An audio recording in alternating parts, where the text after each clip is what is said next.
Messieurs les ministres, Mesdames, Messieurs, nous avons fait attendre, mais c'était le prix d'une discussion riche, nourrie, fructueuse, et je suis très heureux d'avoir accueilli aujourd'hui à Paris, avec la chancelière fédérale d'Allemagne, le président de la Fédération de Russie et le président d'Ukraine pour ce premier sommet en format Normandie depuis le sommet de Berlin d'octobre 2016. Et le fait que nous soyons aujourd'hui côte à côte à Paris est en soi un résultat important à plusieurs égards, une relance crédible qui n'était en aucune mesure acquise d'avance compte tenu de l'absence d'avancées concrètes depuis plusieurs années. Et je crois que la tenue de ce sommet et des heures de discussion que nous venons d'avoir est en soi un acquis. Il s'agit aussi de la première rencontre entre le président Poutine et le président Zelensky depuis l'élection de ce dernier en avril 2019.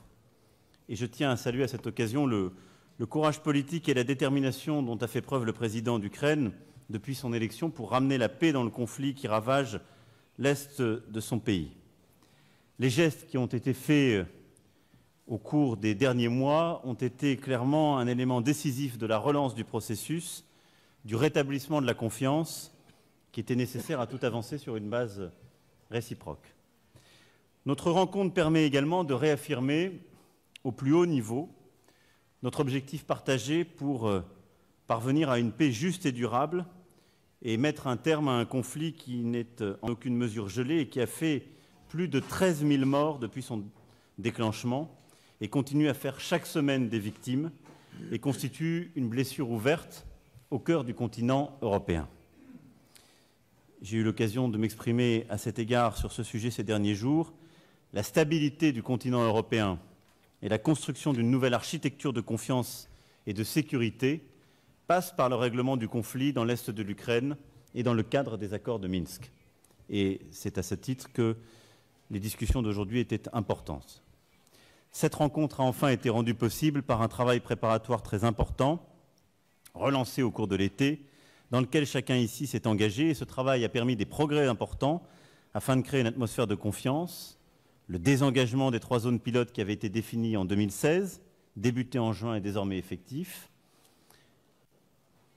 Sur le volet politique, un accord a été obtenu le 1er octobre au groupe de contact trilatéral sur la formule dite de Steinmeier. Et sans être directement lié au conflit, l'échange de 70 prisonniers entre la Russie et l'Ukraine le 7 septembre dernier a permis, là aussi, de restaurer la confiance.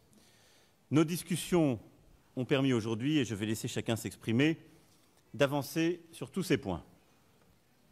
Le sujet du désengagement, les sujets des prisonniers, la clarification du cessez-le-feu, un agenda aussi de confiance sur les évolutions politiques des prochains mois. Nous avons aussi acté, je conclurai là-dessus, un travail demandé à nos ministres des Affaires étrangères et nos conseillers diplomatiques pour les 4 mois à venir, consistant à œuvrer pour les conditions sécuritaires et politiques, entre autres en vue de l'organisation d'élections locales, avec l'objectif, d'ici 4 mois, d'avoir un nouveau sommet en format Normandie pour parachever ces travaux. Je laisserai chacun s'exprimer, mais je veux ici redire combien nous croyons très profondément à ce travail de rétablissement de la paix et à cette relation de confiance, et à ce titre combien les discussions du jour, y compris les discussions inédites, si je puis dire, ont permis d'avancer utilement pour la première fois depuis un peu plus de 3 ans. Madame la Chancelière, chère Angela. Merci beaucoup, Monsieur le Président, cher Emmanuel. Tout d'abord, je voudrais te remercier pour l'organisation de ce sommet en format Normandie depuis un bon moment. Nous avons su surmonter ces moments d'inertie avec les travaux préparatoires de nos conseillers et des ministres des Affaires étrangères, mais également grâce à plusieurs étapes et pas entrepris par le président Zelensky, dont on avait discuté longtemps, mais qui n'ont jamais été réalisés.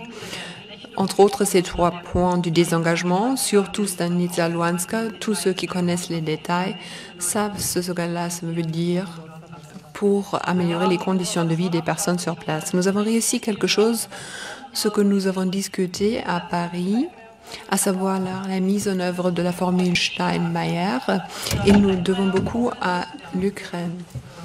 Donc, c'est également très intéressant. De président de la République fédérale d'Allemagne, et c'est la séquence de la mise en œuvre des procédés. Donc, nous avons une loi relative au statut spécial, et si l'OCDE confirme sous la forme de BIDDH, puis la loi entre en vigueur de façon permanente. Et ce principe qui fait partie ou qui a été un annexe aux accords de Minsk, ça nous l'avons acté avec la Russie, donc c'était vraiment une grande avancée. C'est pour cela que nous avons pu organiser cette rencontre aujourd'hui. Nous nous sommes mis d'accord sur 3 points, à savoir des mesures immédiates. Nous savons qu'il n'y a toujours pas de cessez-le-feu et nous avons toujours des mines le long de la ligne de contact et il y a trop peu de points où nous avons réussi le désengagement. Donc nous nous sommes fixés des objectifs réalistes, la mise en œuvre du cessez-le-feu d'ici la fin 2019, le déminage, ce n'est pas facile non plus, et d'autres points d'ici le mois de mars 2020, donc Stanica Luhanska, Solote et Petrivsk. Et nous allons continuer à travailler en ce sens. Puis, l'idée, c'est d'améliorer l'observation du cessez-le-feu. Il y a théoriquement les mandats de l'OSCE, mais on ne les a pas suivis complètement. L'idée, c'est de ne pas avoir une observation sur 12 heures par jour, mais 24 sur 24. Et ça, encore une fois, nous l'avons réitéré aujourd'hui. Peut-être le point le plus difficile, nous l'avons nommé, à savoir les mesures pour la mise en œuvre des dispositions politiques des accords de Minsk. En fin de compte, il est question d'une prorogation de la loi relative au statut spécial. Nous voulons mettre pleinement en œuvre le paquet de mesures de Minsk. L'objectif, c'est de pouvoir organiser des élections au niveau local qui seront acceptées par l'OSCE. Dans des conditions existantes, ce n'est pas très simple pour les deux côtés, c'est tout à fait évident. Donc, nous nous sommes mis d'accord que d'ici 4 mois, nous allons nous retrouver et que pendant ce temps-là, les conseillers et les ministres des Affaires étrangères vont parler des conditions politiques et des conditions sécuritaires pour créer des conditions nécessaires afin d'organiser des élections locales. Je dis ouvertement que nous avons encore beaucoup de travail à réaliser, mais j'ai l'impression, après la rencontre d'aujourd'hui, qu'il y a une bonne volonté de résoudre des questions difficiles. Et cette bonne volonté fait partie de la solution de tous les problèmes politiques. Donc, dans ce sens, je peux me permettre de dire qu'en dépit de tous les problèmes que nous constatons, je suis satisfaite de la rencontre d'aujourd'hui. C'est la première fois que le président Poutine et le président Zelensky se sont rencontrés. Nous avons discuté des questions politiques entre nous pendant la réunion bilatérale des deux et j'espère que c'était pour le bien de tous les côtés. Merci beaucoup. Cher Monsieur le Président, chère Madame Merkel, Mesdames et Messieurs, chers journalistes, chers Ukrainiens. On vient d'avoir une rencontre dans le cadre du format de Normandie dédiée visant à atteindre la paix dans l'Est de l'Ukraine. Officiellement, c'était la rencontre de 3 leaders, mais je peux dire avec certitude que j'ai représenté l'Ukraine et je n'étais pas le seul à le faire, puisqu'avec moi, il y avait tous les Ukrainiens dont je ressentais le soutien. J'avais de mon côté la vérité, le désir de la justice et de la paix dans mon propre pays. Aujourd'hui, c'était long, d'ailleurs. La rencontre était longue, mais tout s'est déroulé de manière très concrète et importante. Il était important non seulement de discuter de toutes les questions, mais également de s'entendre sur les pas concrets et les termes de leur exécution, d'obtenir l'accord de leur application par tous les pays participants.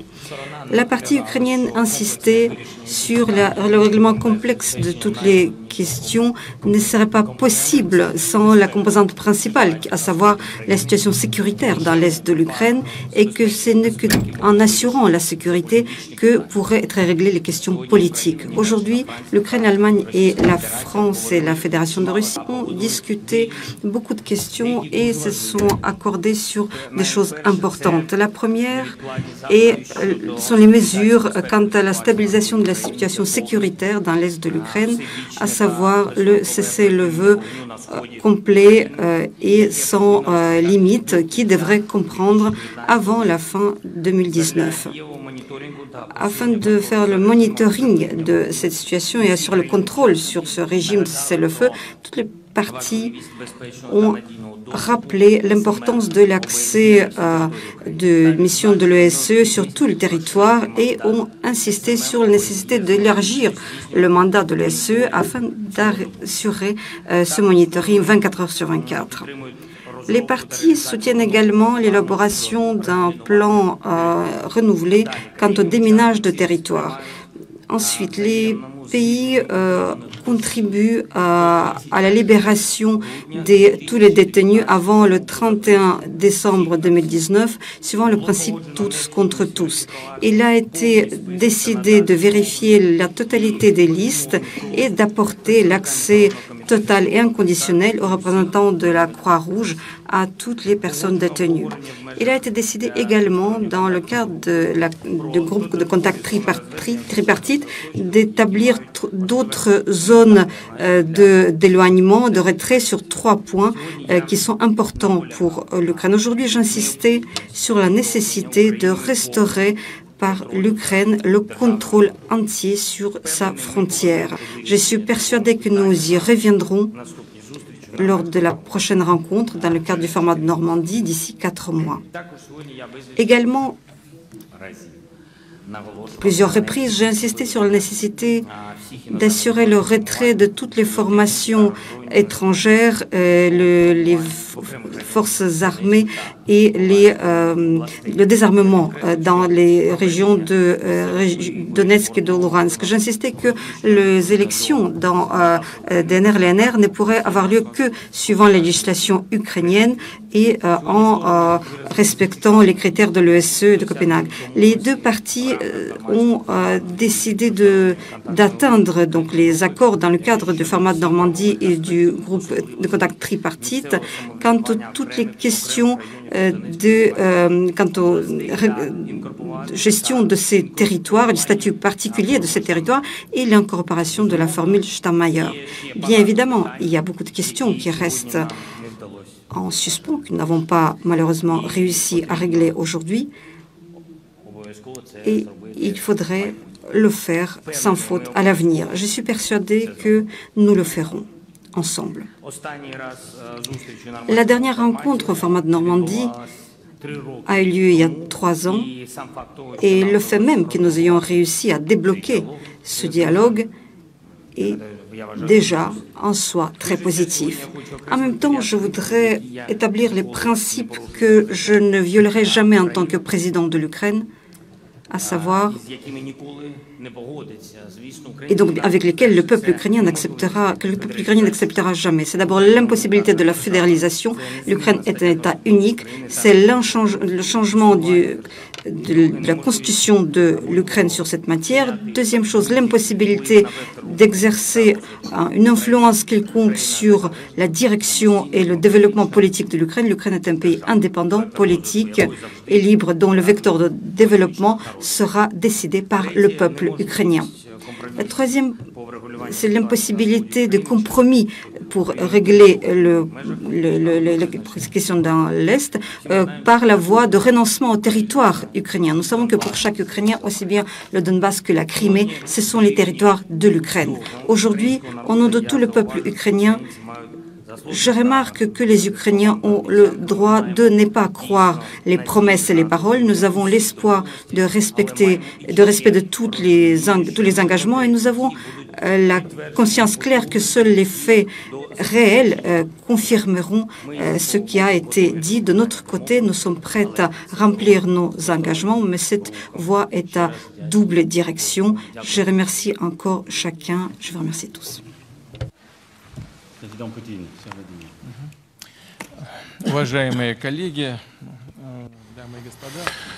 chers collègues, mesdames et messieurs, je me rejoins globalement à ce qui vient d'être dit par les participants de notre rencontre. Nous avons adopté une déclaration commune qui souligne l'importance d'application continue et inconditionnée des accords de l'ensemble de mesures de Minsk du février 2015.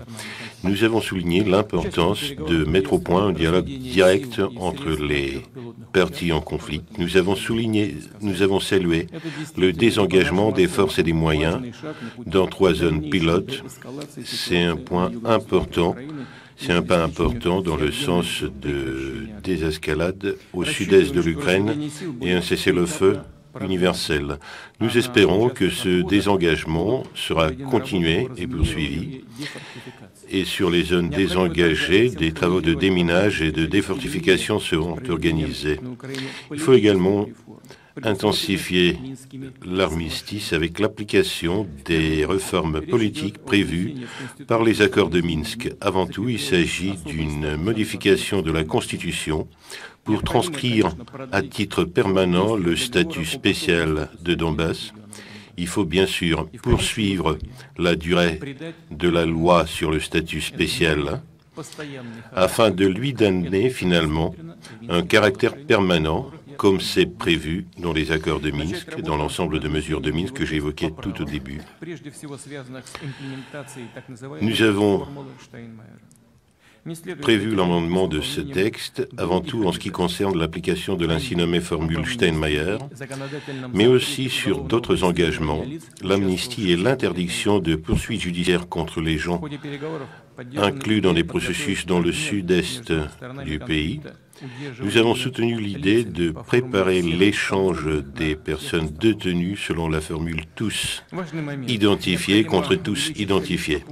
Encore un élément important, il convient d'augmenter le nombre de points de passage sur la ligne de contact afin de donner aux gens la possibilité de circuler plus librement sans faire des queues pendant des heures, ce qui constitue une condition de vie des centaines de milliers de gens qui habitent cette zone. Nous parlons de grands projets et des sujets humanitaires. Il ne faut pas oublier des gens simples qui habitent dans cette région. Tous nos accords, toutes nos ententes doivent améliorer leurs conditions de vie, non pas dans l'avenir, mais dès maintenant. Je crois, et je pense que nous sommes d'accord là-dessus, que le travail était utile et je tiens à remercier le président Emmanuel Macron pour son initiative.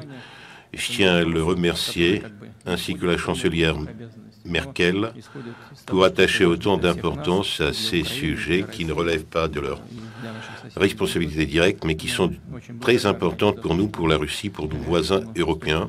Nous les remercions de déployer tant d'efforts pour parvenir à un règlement définitif. De son côté, la Russie va faire tout le nécessaire pour porter son obole à ce travail. Merci beaucoup. Merci à chacune et chacun et merci pour votre présence aujourd'hui à tous les trois pour acter de ces conclusions. La déclaration donc qui tient dans les 3 points rappelés et détaillés à l'instant par les chefs d'État et de gouvernement, mesures immédiates pour stabiliser la situation en zone de conflit, mesures pour mettre en œuvre les clauses politiques des accords de Minsk est suivie et rendue publique dans les secondes où je vous parle et pourra être ainsi consultée par chacun. Il est maintenant prévu que nous répondions, je crois, à 4 questions. Je vais donc donner la parole à nos amis journalistes. Bonsoir, Monsieur le Président, Madame la Chancelière. Est-ce que ce soir, on peut parler d'un début de dégel, d'un véritable dégel en Europe, ou bien est-ce qu'il n'y a pas un risque de voir ce conflit durer et finalement de devoir gérer un conflit gelé en Ukraine, en Europe? Donc ça, c'est la première question. Et Monsieur Zelensky, demain, quand vous rentrerez à Kiev, qu'est-ce qui aura vraiment changé pour vos compatriotes? Monsieur Poutine, vous-même, est-ce que vous pensez que nous assistons à un dégel? Et est-ce que vous pensez qu'on peut aller plus loin encore pour établir une véritable paix? Et puis j'ai une question pour Monsieur Poutine, que nous avons la chance d'avoir à Paris aujourd'hui. Aujourd'hui même, il a été décidé par l'Alliance mondiale antidopage que les sportifs russes ne pourraient plus participer aux Jeux olympiques de Tokyo et de Pékin. C'est une décision évidemment très importante. Est-ce que vous allez faire appel de cette décision? Est-ce que vous pensez, comme votre Premier ministre, M. Medvedev, qu'il y a de sérieux problèmes de dopage en Russie? Merci pour votre réaction. Madame Merkel aussi, est-ce que vous pensez qu'on est face à un dégel? Et enfin, M. Macron, c'est vrai que ce sommet en soi-même est une victoire diplomatique et qui consacre le rôle de la France en Europe. Mais vous savez qu'à l'étranger, on se demande s'il n'y a pas en France une petite révolution qui couve. Alors je voulais vous demander si vous pouviez rassurer nos hôtes étrangers et les Français. Est-ce que ce conflit franco-français va être bientôt réglé? Merci. Je salue votre habileté. Alors, cher Monsieur Gosset, j'ai cru comprendre que le dégel était une question dénominateur commun, facteur commun à tout le monde. Et ensuite, pour messieurs Poutine et Zelensky, il y avait des questions plus spécifiques. Sur la question du dégel, comme je l'ai dit, d'abord, cette situation n'est pas proprement une situation gelée, compte tenu du nombre de victimes, et encore du nombre de victimes que nous constatons chaque jour, chaque semaine. Nous avions sur nos tables un rapport qui a été remis par l'OSCE en date d'hier, et qui montre qu'il y a encore des victimes dans les zones de contact et de conflit. Non, je crois que ce qui a été acté aujourd'hui, c'est une étape importante, à plusieurs égards que je rappelais. La première chose, c'est la première fois depuis 3 ans qu'un sommet dans ce format-là se tient. Et donc, je ne parlerai pas de dégel, mais nous réactivons un format diplomatique qui a montré son utilité et qui est le seul chargé justement de la bonne mise en œuvre des accords de Minsk. Deuxième élément, c'est la première fois depuis le mois d'avril que les présidents Zelensky et Poutine se rencontrent. Et ils ont eu l'occasion d'avoir 1 heure d'échange bilatéral et nous avons eu des échanges très nourris et très libres. Et la troisième chose, c'est que nous actons à court terme et moyen terme des avancées tangibles. Celle de poursuivre sur les échanges de prisonniers d'ici la fin de l'année, avec des listes qui ont d'ores et déjà été échangées et qui, je l'espère, permettront donc dans les prochaines semaines des résultats très concrets.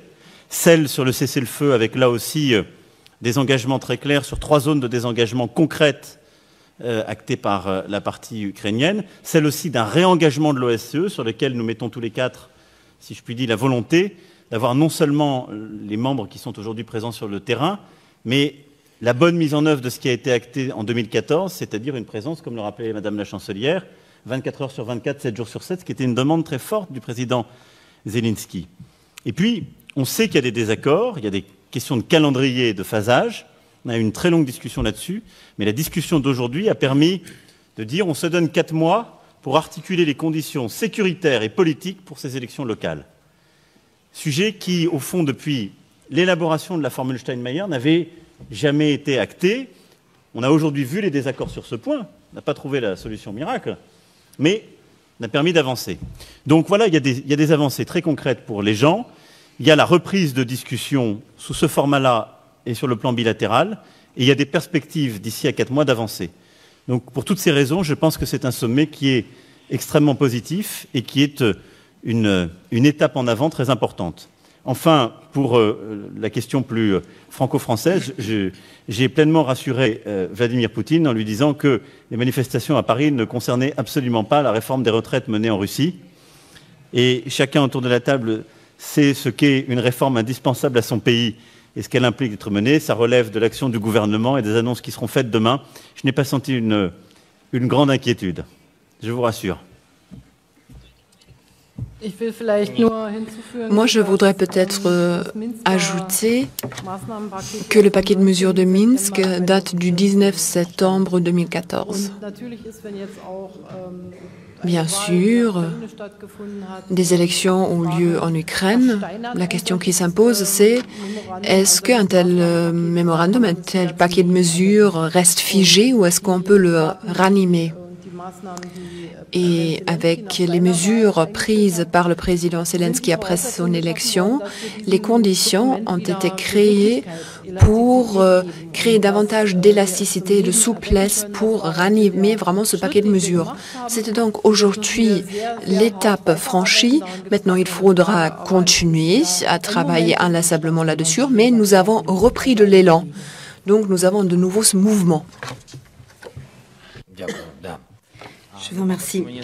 Tout d'abord, je voudrais dire qu'il me semble que M. le Président Macron a déjà répondu à la question que vous m'avez posée, mais je répondrai avec plaisir que ce qui compte surtout pour moi, c'est la vie humaine. Je l'ai toujours dit, c'est parce que je veux me répéter, mais parce que c'est la vérité. Donc l'essentiel pour moi, c'est la raison de ma visite, c'est l'échange de tous les prisonniers contre tous les prisonniers qui a été transcrit dans Minsk. Nous avons établi aujourd'hui les termes, donc les dates, et j'espère beaucoup que nous aurons cet échange, car nous avons parlé au départ du 24 décembre. Nous étions presque d'accord. Ensuite, nous avons décidé de ne pas prendre le risque et établir comme échéance la fin de cette année, car nous souhaitons ardemment que nos Ukrainiens puissent rentrer et passer les fêtes de fin d'année avec leurs familles, leurs enfants, etc., avec leurs proches en tout cas. Je suis persuadée que nous ferons tout notre possible, tous, pour y arriver. Pourquoi la différence est que cette discussion a toujours eu lieu à Minsk dans le cadre du groupe de contact tripartite. Ça n'a pas toujours été réalisé. Il me semble qu'aujourd'hui, lorsque la question a remonté de grade, de niveau, il me semble que cette question pourra être réglée rapidement par les deux côtés et que nous pourrons procéder à un échange avant la fin de l'année. Deuxième question, le cessez-le-feu. J'ai déjà dit aujourd'hui qu'il me semble que pour l'instant que je ne sais pas comment nous pourrons contrôler cette situation. Le cessez-le-feu a été proclamé à 20 reprises et durant 5-6 dernières années, et les 20 fois, ce cessez-le-feu a été violé. Par conséquent, aujourd'hui, nous avons parlé du fait que nous y appliquerons avec tout notre sérieux. L'Allemagne, la France vont nous soutenir et que la Fédération de Russie ayant une grande influence sur les séparatistes, sur les territoires temporairement occupés. Et nous, l'Ukraine, de notre côté, nous ferons tout notre possible, nous apporterons le contrôle. Je suis persuadée que si toutes les parties le souhaitent, nous aurons le bon résultat et qu'avant la fin de l'année, ce cessez-le-feu aura lieu et sera effectif. Beaucoup de questions ont été soulevées. Malheureusement, mes collègues m'ont dit que c'était déjà un très bon résultat pour une première rencontre. Pour moi, à vrai dire, ce n'est pas assez. J'aurais aimé régler plus de questions. Je ne cherche pas tellement de victoire, mais je cherche de régler les problèmes. Et je voudrais dire que nous avons discuté de toutes les questions compliquées et ils ont toutes fait partie de l'ordre du jour, puisque nous en avons parlé. Cela veut dire qu'il n'y a pas de conflit gelé. C'est le début de déblocage, le début de dialogue, et c'est ça l'essentiel. La troisième question, je pense que nous nous retrouverons d'ici 4 mois et nous pourrons, en fonction des résultats et de ce qui a été réglé et acté aujourd'hui, nous pourrons procéder à d'autres questions. Et la cinquième chose, eh bien, qu'est-ce que j'attends? Eh bien, j'attends aussi de revenir à Kiev. La ville me manque. Alors, en ce qui concerne le dégel, sans doute, parce que d'abord, écoutez, il y avait été déjà l'échange par des personnes détenues. Ça a été déjà fait. Ensuite, on est arrivé jusqu'à désengagement dans les 3 points clés. C'est ce qui a été fait. Ensuite, on vient de se retrouver dans le format de Normandie. Et on s'est penché sur un large éventail de questions dont, pour la majorité de questions, on est arrivé à du progrès.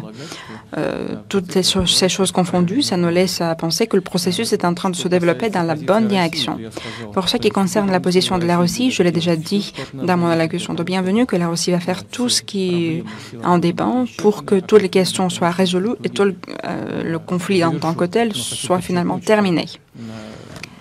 Mais je voudrais alors là-dessus souligner une fois de plus qu'il est surtout important pour que les parties en conflit se parlent, pour qu'il y ait le dialogue direct. Aucun conflit dans le monde n'aurait jamais été réglé sans le dialogue direct entre les parties prenantes de ce conflit.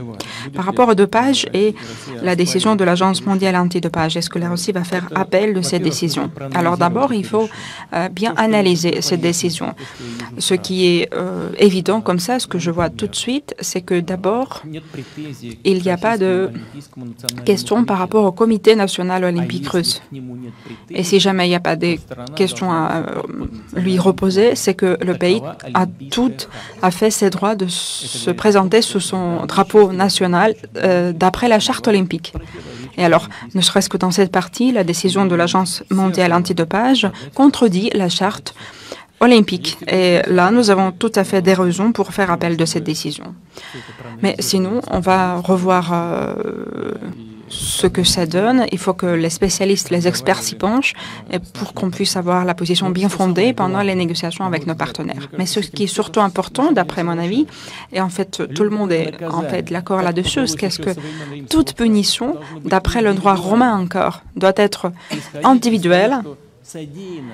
Et il faut partir des choses qui sont commises par telle ou telle personne. En revanche, les punitions ne peuvent pas porter de caractère collectif et être répandues envers des personnes qui n'ont rien à voir avec des infractions commises. Et tout le monde le comprend. Et les spécialistes en provenance de l'Agence mondiale antidopage le comprennent également, j'en suis sûre. S'il y a des personnes qui prennent des décisions volontaires sur ces punitions collectives, alors il y a toutes les bonnes bases pour penser qu'à la base de ces décisions, ce n'est pas la précaution sur la pureté du sport national et international, mais en revanche de la volonté politique qui n'a rien à voir avec le sport. Michael Fischer, Deutsche Presseagentur. Madame la Chancelière, avant le sommet, aujourd'hui, vous avez eu un entretien bilatéral avec le président Poutine. Moi, je voudrais savoir si lors de cet entretien, vous avez également parlé des meurtres dans le Tiergarten. Il y a eu à Berlin, parce que cela a lourdement pesé sur la relation germano-russe. Et est-ce que dans votre entretien bilatéral, vous avez gagné l'impression qu'il y a une certaine volonté de coopérer du côté russe en ce qui concerne le fait de faire toute la lumière sur ce meurtre? Et puis, à l'égard du président Poutine, vous avez annoncé l'expulsion de 2 diplomates allemands et vous avez annoncé des mesures de représailles. Jusqu'à quand faudra-t-il s'y attendre et à quel point jugez-vous la crise grave dans les relations germano-russes? Et Monsieur le Président Macron, pour vous, une question. L'année dernière, il y a eu un cas semblable en Grande-Bretagne. À l'époque, parmi les alliés occidentaux, il y a eu une forte solidarité. 29 pays au total ont expulsé les diplomates russes. Est-ce que vous pouvez vous imaginer procéder de la même façon si le soupçon s'avère vrai, qu'il y a une co-responsabilité russe pour ce meurtre? Oui, effectivement, il y a eu un entretien bilatéral et dans le contexte de cet entretien bilatéral, j'ai souligné que nous, du côté allemand, nous nous attendons à ce que le côté russe coopère et nous fournit les informations dont le côté russe dispose. Voilà ce à quoi on peut s'attendre. Nous avons un soupçon initial du procureur général fédéral, pas moins et pas plus. Voilà, c'est ce que j'ai également dit au président russe. Et je pense que le côté russe va nous mettre à disposition les informations, au moins je le trouverai bien.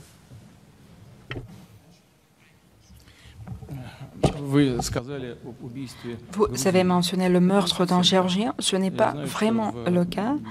Je sais qu'au Berlin, il y avait un homme qui a péri. Ce n'est pas tout simplement un Géorgien, mais c'est un homme qui a participé d'une manière active à des hostilités du côté des séparatistes au Caucase. Il n'est pas géorgien ethnique. C'est celui qui a été recherché par nos services spéciaux. C'est un combattant, mais est la personne qui a beaucoup de sang sur lui. Ne serait-ce que dans son seul attentat dont il a été l'organisateur, il a tué 99%. Il a été l'un des organisateurs des explosions dans le métro de Moscou. Je ne sais pas ce qui s'est passé avec lui. Ce sont des bandits. N'importe quel règlement de compte est susceptible de se passer entre eux. Mais ne serait-ce qu'à la base des idées faites au préalable, ce n'est pas correct d'expulser les diplomates qui n'ont rien à voir avec ça. Vous avez demandé notre avis sur des mesures de rétention. En fait, il y a les lois non écrites qui s'opposent là-dessus. Vous avez expulsé nos diplomates, nous allons expulser les vôtres. Voilà, puis c'est tout. Est-ce que cela relève d'une crise dans les relations? Bon, il n'y a rien de très bon là-dessus, mais je ne pense pas non plus que ça soit une crise.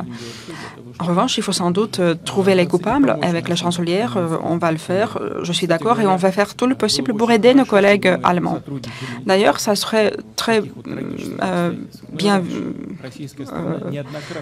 de coopérer non pas seulement dans des circonstances aussi tragiques, mais aussi dans d'autres circonstances. Par exemple, là-dessus, la Russie a demandé à multiples reprises d'extradier ce bandit, ce meurtre, mais malheureusement, on n'a pas trouvé preneur. Nous sommes dans une phase d'investigation. Le jour où les faits seront établis, ils seront partagés. Sur la base de ces faits, si une solidarité était appelée, elle sera effective et la France sera au rendez-vous, comme elle l'est à chaque fois. On va prendre la troisième question.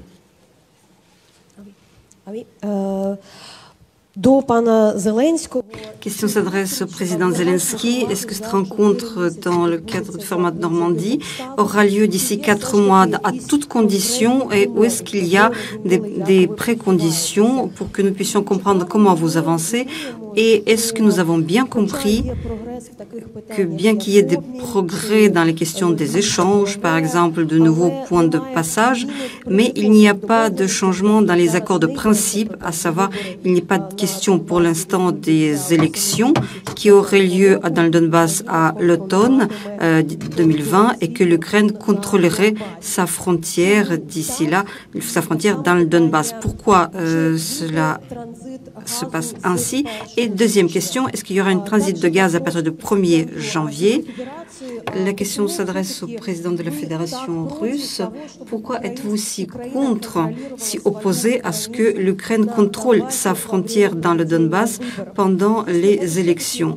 S'il s'agit d'une pierre d'achoppement si importante et que cette question pourrait faire bouger du point mort la question de la paix dans le Donbass, pourquoi est-il si compliqué de changer ce point? Et dans cette situation, dans le changement de ce conflit, continuerez-vous à expliquer et comment expliquerez-vous la protection de la population russophone, car aujourd'hui l'Ukraine a un président russophone qui bénéficie de soutien, y compris dans le sud-est de l'Ukraine? Permettez-moi, je veux répondre en tant que président russophone de l'Ukraine. Donc, en Ukraine, nous sommes tous ukrainiens. Tous les gens chez nous, avec une éducation, peuvent parler les deux langues. J'ai dit déjà aujourd'hui au président de la Fédération russe, ce n'est pas interdit chez nous. Et je lui souligne encore une fois que je peux continuer à vous répondre en russe et non en ukrainien, mais je peux aussi vous répondre en anglais. Les gens parlent bien anglais en Ukraine aussi. Je voudrais vous dire qu'en ce qui concerne les conditions futures, il n'y a pas de préconditions pour les rencontres à venir. Donc notre intention d'aujourd'hui, l'atmosphère de la rencontre d'aujourd'hui, ce qui est très important, cette rencontre était longue, complexe, mais l'atmosphère est plutôt positive. Et je le dis très sincèrement, et je pense que d'ici 4 mois, nous aurons la possibilité de poursuivre la discussion et d'avoir les résultats de ce qui a été fait. Mais nous ne nous attendons pas à l'exécution ou à des résultats et en fonction desquels aura lieu la rencontre. Il n'y a pas de devoir à domicile, c'est juste une décision qui est déjà prise. Nous avons avec le président de la Fédération de Russie, à dire franchement, divergences, des points de vue totalement opposés sur le transfert du contrôle de la frontière, sur la date de ce transfert. Je peux le dire tout à fait ouvertement. Le président de la Fédération de Suisse, je pense qu'il le répondra à cette question à son tour. Donc il pense que Minsk, ce qui a été signé par le président Poroshenko, devrait avoir lieu après les élections. Je soulève cette question pour dire que le transfert de la frontière doit avoir lieu avant les élections locales. Il me semble que ma position était très argumentée, mais pour l'instant, nous ne sommes pas d'accord. Nos regards divergent et je pense que ce n'est pas pour rien que nous parlons d'une rencontre d'ici quelques mois. Ce n'est pas pour rien que nous parlons d'une rencontre de 4 leaders. Je pense que dans ces questions, nous trouverons une solution. Nous devons trouver une solution sans faute, ou je dirais plutôt, nous sommes obligés de trouver une solution, sinon nous ne pourrons pas avancer. En ce qui concerne la question du gaz, nous avons une rencontre bilatérale dans le cadre du format de Normandie. De cette rencontre quadripartite, nous n'avons pas discuté des questions du transit de gaz, mais dans notre discussion bilatérale avec le président de la Fédération de Russie, nous avons soulevé cette question. Mais c'est la première fois que je n'ai pas beaucoup d'expérience, mais c'est la première fois que c'était donc une discussion bilatérale, mais nous avions 7 personnes de chaque côté. Nous avons tout de même discuté de cette question. Nous avons commencé, il me semble, donc les discussions et la question a été débloquée. Et maintenant, au niveau de nos conseillers, il y aura des discussions sur la possibilité, les formats, les volumes, le prix, les autres détails de transit du gaz vers l'Europe, car il s'agit d'une question importante pour tout le monde, aussi bien pour l'Ukraine que pour la sécurité énergétique de l'Europe. Par conséquent, je crois que dans ce domaine, nous avons fait des pas importants. J'espère avoir répondu à toutes vos questions. Ce qui concerne les élections locales, effectivement, nous avons soulevé cette question. La question des élections locales sera discutée au niveau du groupe de contact tripartite. Ce sera discuté les versions, les différentes possibilités de ces élections. Et je pense d'ici 4 mois, lors de notre rencontre, nous aurons déjà des possibilités, des propositions. Cette question est très complexe. Vous avez posé les questions les plus difficiles, les plus complexes de la discussion d'aujourd'hui. Et ce sont justement les questions que vous avez posées. Ce sont les élections et la frontière. Je vous remercie. Souvenez-vous d'un verre très connu à Russie. Nous avons du gaz chez nous dans notre appartement. Et vous? Et nous l'avons. Et vous? Nous l'avons à voir aussi. Alors vous avez à voir aussi votre gaz, et même peut-être beaucoup plus bon marché si on va tomber d'accord sur le travail franc et ouvert. Même peut-être 25% plus bon marché par rapport au prix actuel du consommateur final ou industriel. Parce que le prix de gaz pour les simples citoyens qui ne sont pas des industries, c'est subventionné par l'État et on ne peut pas faire des rabais sur ce qui est subventionné. En revanche, on va s'y repencher dans l'ensemble. Par rapport à la frontière, c'est vrai que les positions sont tout à fait divergentes. En revanche, notre position est bien compréhensible. Nous sommes pour la mise en place des accords de Minsk. Alors, je vous prie bien vouloir prendre des accords de Minsk et de lire ce qui est écrit là-dessus. Ce qui est écrit là-dessus. Que l'Ukraine va commencer à retrouver le contrôle de sa frontière sur ce territoire le lendemain après les élections. Mais c'est ce qui est écrit dans les accords de Minsk. Et le contrôle total va être organisé, finalisé après la mise en place totale de toutes les procédures politiques. Mais c'est ce qui est écrit déjà. Pourquoi revoir et remettre en cause les accords de Minsk? Pourquoi refaire tout ça à partir de zéro si tous les points de ces accords de Minsk sont en lien étroit les uns avec les autres? Si on va commencer ça, alors on va perdre le tout et on va créer dans la situation où tout le monde va être des perdants. Alors je crois que notre position est bien basée et bien fondée. là, par rapport à des russophones et la population russophone, nous voulons sans doute que la population russophone du Donbass, mais aussi dans l'ensemble de l'Ukraine, puisse jouir des droits démocratiques égaux avec les autres types de populations. Je voudrais attirer votre attention sur le fait qu'il y a 38% de la population ukrainienne qui se considère comme des russophones. Et à partir de l'année prochaine, toutes les écoles russes, entre guillemets, comme on les appelait, vont devoir enseigner en langue ukrainienne. D'ailleurs, si je suis bien informée, les autres écoles dans lesquelles on enseigne dans d'autres langues, en hongrois par exemple, en polonais, ils vont devoir le faire à partir de 2023, comme s'il y avait plus d'hongrois que de russes en Ukraine. Alors, j'espère qu'on va avoir un jour les réponses à toutes ces questions. Et j'espère que, en fait, tout comme les autres problèmes qui restent toujours pour le moment non résolus, vont se retrouver au centre de notre intérêt. On va s'y pencher dans 4 mois.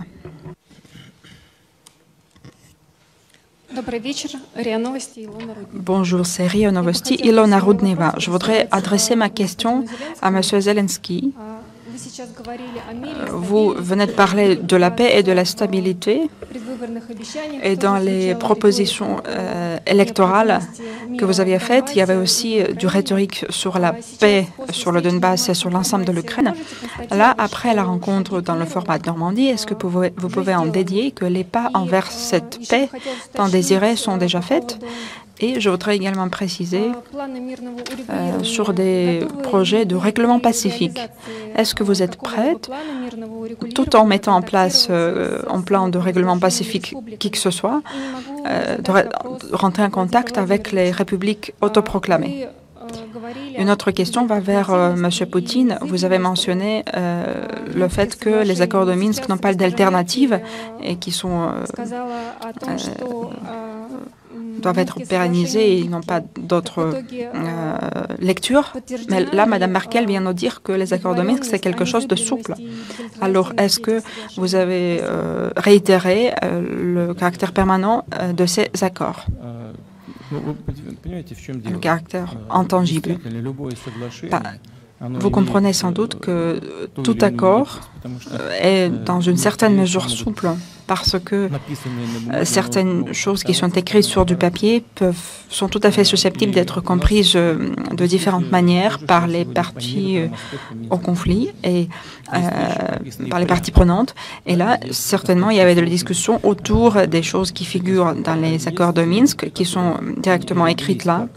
En revanche, il y a aussi d'autres questions qui sont nées en tant que compromis déjà après la signature des accords de Minsk de 2015. Et c'est tout à fait normal, tout à fait évident que de différents pays ont de visions différentes de ces questions. Je suis d'accord là avec Mme Angela Merkel, elle a absolument raison. En revanche, ce vers quoi on aspire tous, c'est de retrouver le standard unifié juridique, je dirais, par rapport à ces accords de Minsk. Je suis en revanche tout à fait d'accord avec le fait qu'il n'y a pas d'autre alternative à cette solution que les accords de Minsk et que de les mettre en place à 100%. Je vous remercie de votre question. Si vous êtes d'accord, je commencerai par le deuxième. Donc, je prépare les. Donc, en ce qui concerne cette question de contact avec les autorités, le dialogue direct, je suis bien évidemment prêt et je parle toujours avec les gens de là-bas. Je viens moi-même du Sud-Est. Plus de 3 millions de personnes ont quitté ces territoires occupés pour se réinstaller en Ukraine. C'est un aspect très important pour moi. Nous avons manqué de temps, tout simplement. Nous avons parlé de manière assez superficielle. Nous n'avons pas pu en discuter en profondeur. Soyons honnêtes. La rencontre à Minsk, donc, il y a eu les représentants de ce que nous appelons les séparatistes, les représentants de ces gens qui sont donc les représentants, soi-disant, de ce territoire occupé. J'ai beaucoup d'amis qui viennent de ces territoires, des gens éduqués qui ont quitté, qui ont fui les bombes, qui ont fui les bombardements, qui ont perdu leurs maisons, leurs proches, qui vivent aujourd'hui sur le territoire ukrainien de l'Ukraine indépendante. Je suis en dialogue avec eux.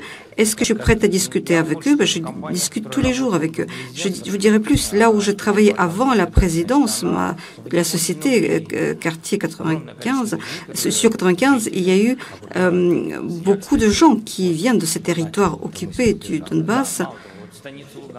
Станица Луганска, Золотое Петрово, là où donc nous avons fait éloigner les troupes. J'ai discuté avec les gens qui travaillent, par exemple, en Ukraine, mais ont les biens immobiliers ou immobiliers de l'autre côté de la frontière. Il y a les situations inverses. Il y a énormément de cas complexes. Donc, si vous souhaitez venir, je vous montrerai les choses, mais pas comme M. Solovyov qui raconte des choses depuis Moscou. Je vous invite vraiment de venir chez nous, de voir ce qui se passe, de regarder de vos propres yeux, de marcher de vos propres pieds, toucher de vos propres mains, pour que vous puissiez vous rendre compte de la réalité de la situation. Tout cela me paraît important de le sentir, de le comprendre, et je voudrais beaucoup qu'à Minsk, et je pense que c'est tout à fait justifié, qu'à Minsk, où il y a des soi-disant des représentants du Donbass, que ces représentants, qu'il y ait aussi, en tant que représentants du Donbass, ceux qui ont quitté le Donbass, ceux qui se sont déplacés, qui sont aussi les ressortissants de ce Donbass. En ce qui concerne les pas vers la paix. D'abord, nous nous sommes rencontrés. Je pense que c'est déjà le premier pas. Si nous ne le voulions pas, je pense qu'aucun de nous ne serait venu. Nous avons discuté des échanges, des prisonniers. Nous avons parlé, aussi bien Mme Merkel que M. Macron, que le président russe. Nous avons parlé de l'échange. Nous avons eu des échanges. Donc nous avons échangé 35 personnes contre 35 personnes. Nous avons obtenu les bateaux. Bon, nous n'avons pas obtenu les bateaux en totalité, mais nous espérons de les obtenir. Mais nous aspirons tous à la paix et nous sommes prêts à tout faire pour cela. Non, pardon, jusqu'à présent, je pense que vous êtes... Donc je pense qu'il faut... Vous avez terminé votre réponse? Donc, tout va bien. Je pense qu'il y a 3 points de suspension. Bien évidemment, venez nous voir. Vous avez des problèmes de traverser la frontière, de franchir la frontière? Nous laisserons les points de suspension du président ukrainien. Non, je vous remercie. S'il vous plaît. C'est pas vous qui faites la loi ici, jusqu'à preuve du contraire. On a dit qu'on prenait 4 questions. Nous prenons 4 questions. Les 4 questions ont été prises. Je vous remercie de votre patience et je remercie chacun du travail qui a été fait. Et je remercie les présidents et Madame la chancelière pour ces heures de discussion, de travail et l'accord trouvé aujourd'hui à Paris et les 4 mois de travail qui nous attendent sur beaucoup de choses. Merci à vous.